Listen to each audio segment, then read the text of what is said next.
Guys, welcome back to my channel. So today in this video I'm going to show you how to delete a user account in Windows 11 using the command prompt.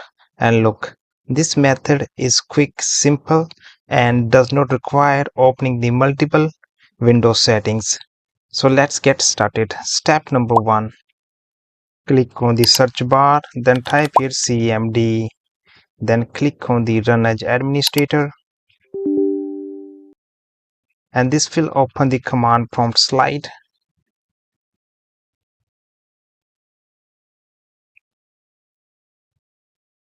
Now here type this simple command net user, then simply press the enter key. Now the command was successful and you will see a list of all the user accounts available on your computer. As you can see, here is my user account. Now let's move on the next command.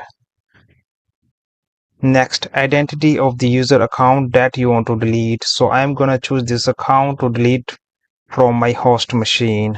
Then simply type this command net user, put this space, and you just need to copy this user account name and paste it here. Again put this space, /, then type here delete, and make sure replace the username with yours count, then simply press the enter key, and boom, the command is completed successfully.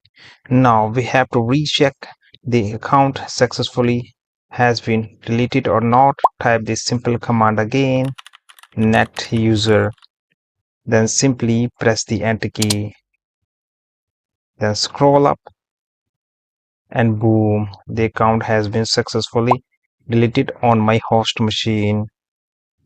And that's it, the selected account user has now been deleted from your Windows 11 PC. But wait, before I sign out, if this video helped you, do not forget to like, comment, share and follow my channel. Thanks for watching.